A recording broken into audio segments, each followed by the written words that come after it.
โคเรียดองกุ้งเจแซลมอนเจที่มีรีวิวหลายแห้งมาแล้วทุกคนวันนี้แอดก็จะมารีวิวกุ้งดองแซลมอนดองเจให้กับทุกคนได้เห็นของแบรนด์โคเรียดองนั่นเองโคเรียดองเป็นแบรนด์ยักษ์ใหญ่ที่ขึ้นชื่อเรื่องของดองปีนี้โบพลาดเลยที่จะตามเทรนด์เทศกาลเจในช่วงนี้ก็คือเห็ดถึงแล้วทุกค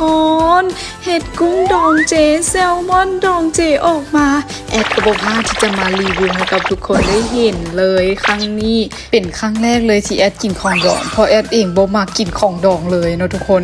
มาเบิ่งกันว่ามันจะรอดหรือจะล่วงหรือจะเป็นจังใดเดี๋ยวเรากำมาซิมไปน้ำกันเลยก็จะมาเริ่มจากตอนแซลมอนเลยอันนี้คือเห็ดมาจากเนื้อทุกคนแล้วก็มีลวดลายสีขาวคือกับแซลมอนเห็ดแน่เลยเนาะสำหรับแบรนด์นี้แอดเองก็ยังบ่เคยแบบว่ากินมาก่อน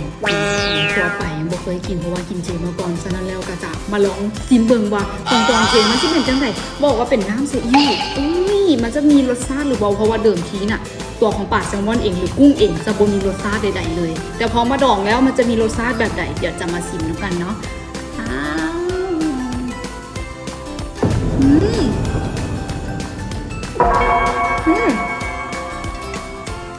ตอนแซลมอนละลายในปากเลยทุกคนมันมีความเผ็ดของเผ็ดอยู่ในน้ำดองน้ำแล้วก็มีน้ำหอมกลิ่นซีอิ๊วที่มาร์กไว้อยู่ในนี้บ่ได้ออกรสชาติแบบเค็มจ๋าขนาดนั้นแต่ว่ามันมีรสชาติของหอมของกลิ่นของน้ำซีอิ๊วอยู่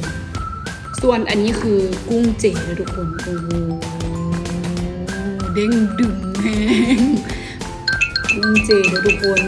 บ่มีชีวิตบ่แมนซีนสัตว์แท้ๆแต่ว่าเด้งได้กุ้งเด้งอันนี้เห็นมาจากถั่วเหลืองกับบุกมาผสมกันก็จะได้ออกมาเป็นแบบนี้มีความแบบสีแดงแท้คือกุ้งแท้ๆเขาก็จะมาซิมรสชาติเป็นฟิลลูกซีนที่เป็นกุ้ง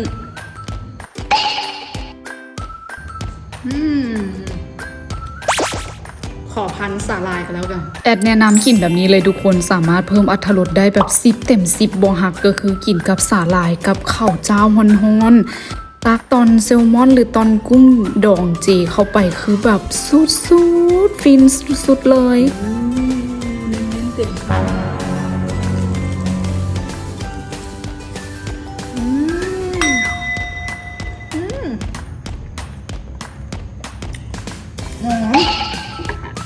หอมแห้งนี่คืออาหารดองที่แบบจริงใจเพราะแอดบ่ค่อยมากินอาหารดองแต่พอได้กินอาหารดองของเจแล้วคือแบบI love it ขออีกได้พอรู้สึกว่า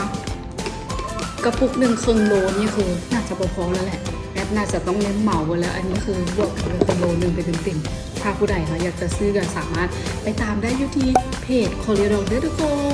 นแซ่บเพจบ๊ายบายกินเจปีนี้บ่แตกเจไปกับโคเรียดอง